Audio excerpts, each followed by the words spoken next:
Hello everyone, welcome back to my channel. This is Aradhna and we are studying for EMRS or KVS TGT Maths Tier 2. सो सुबह का नाश्ता मेरा और 8 बजे के से मैंने पढ़ाई स्टार्ट की थी अपनी। थोड़ा सर्दी का मौसम है तो उठने में थोड़ी सी दिक्कत होती है और उठने में दिक्कत नहीं होती, उठ के बैठ के पढ़ना स्टार्ट करने में दिक्कत होती है। और आज का हमारा टॉपिक है मैंने सुबह सुबह बता दिया था आपको भी, ट्रिग्नोमेट्री और क्वाड्रेटिक इक्वेशन एपी और उसके बाद ट्रिग्नोमेट्री में क्वेश्चंस थोड़े से ज़्यादा होते हैं प्रैक्टिस करने के लिए, सो उसको लास्ट में रखते हैं।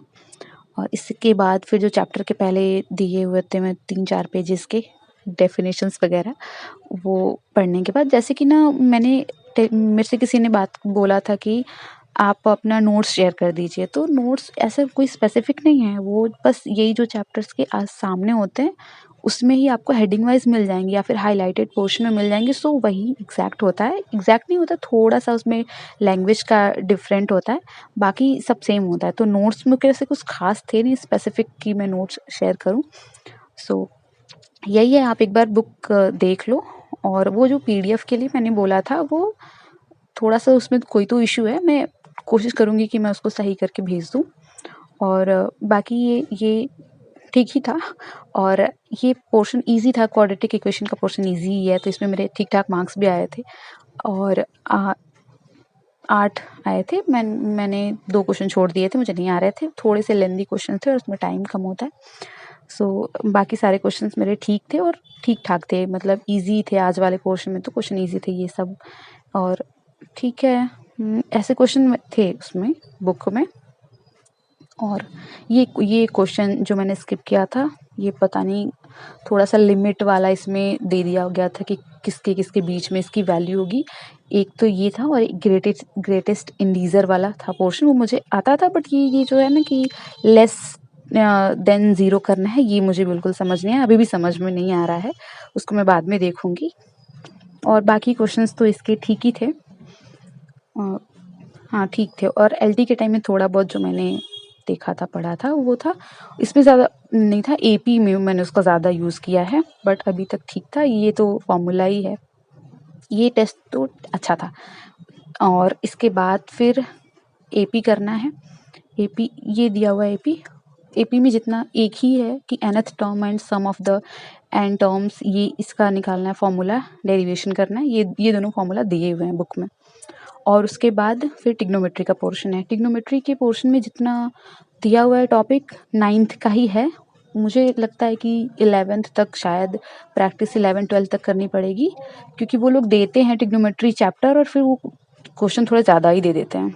सो आपको जितना वो लिखने वाला पोर्शन है ना, जितना कि डेफिनेशन वाला पोर्शन है, वो सब 9th में मिल जाएगा। सो ये इसमें 1 मिनट, हाँ ये। और एपी के लिए भी दोनों डेरिवेशन जो है वो बुक में ही मिल जाएगी, थोड़ा सा लैंग्वेज चेंज करके आपको लिखना पड़ेगा, क्योंकि ये डेफिनेशन अर्थमेटिक प्रोग्रेशन की है पूरी की, किसको बोलते हैं, स्टैंडर्ड फॉर्म क्या होता है वगैरह। और बाकी ये पोर्शन आपको मिल जाएगा, बाकी आपको क्वेश्चन में से ढूंढ के लिखना पड़ेगा, ऐसे हेडिंग वाइज इसमें नहीं है, थोड़े से क्वेश्चन से आपको ढूंढ के लिखना पड़ेगा। और ठीक ही है बाकी, हाँ ये यहाँ पे है nth टर्म ऑफ एपी, ये क्वेश्चन दिया हुआ है एग्जाम्पल करके, उसमें उन लोगों ने डेरिवेशन इसका किया है। मुझे तो यहीं से सही लगा, सो मैंने यहीं तक कर लिया। और देखूंगी, अभी सोच रही हूँ कि लास्ट तक ज्वाइन करूँगी, जैसे कि 3-4 दिन में, जिस स्पीड से हो रहा है ना, 3-4 दिन में ये ख़त्म हो जाने वाला है। और यहाँ पे ट्रिग्नोमेट्री के एंगल्स वगैरह हैं, तो 3-4 दिन में ये ख़त्म हो जाने वाला है। सो उसके बाद प्रैक्टिस होगी और फिर उसके बाद फिर मैं देखूँगी किस टीचर का लेना इज़ गुड, एंड देखते हैं कि कौन से टीचर का हम लोग कोर्स ले सकते हैं। आप भी अपना सजेशन बताइएगा कि आप कहाँ से कर रहे हो, बट मुझे ऐसा लगता है कि जब तक रिजल्ट नहीं आ जाता और हम लोग श्योर नहीं हो जाते हैं, तो थोड़ा सा बैचेस वगैरह परचेस करने से बचते हैं। यही नोट्स हैं मेरे, देख लीजिए, 2-3 पेजेस के नोट्स हैं, बहुत ज़्यादा ऐसे नोट्स नहीं कि आप बना नहीं सकते हो, आप खुद से भी देख सकते हो बुक से, और ये सारे टॉपिक्स भी दिए हुए हैं। सो मैं वही सोच रही थी कि पहले हम लोग कंप्लीट कर लेते हैं एनसीईआरटी। एनसीईआरटी तो मस्ट है, एनसीईआरटी तो हर जगह सारे क्वेश्चंस आने हैं एनसीईआरटी के। सो पहले एनसीईआरटी कवर करते हैं साथ में, उसके बाद फिर देखेंगे कि अगर रिजल्ट हमारा पॉजिटिव होता है, हमारे पक्ष में होता है, देन फिर हम लोग परचेस करेंगे बैच या फिर थोड़ा सा डिस्क्रिप्टिव पे जाएंगे। और एपी कंप्लीट करने के बाद मैंने इसका टेस्ट दिया था, ये बहुत ख़राब हुआ था क्योंकि इसमें ना मिक्स क्वेश्चन थे, जीपी एपी के मिला के 1-2 क्वेश्चंस 3 क्वेश्चंस थे और तो समेशन वाले क्वेश्चन थे।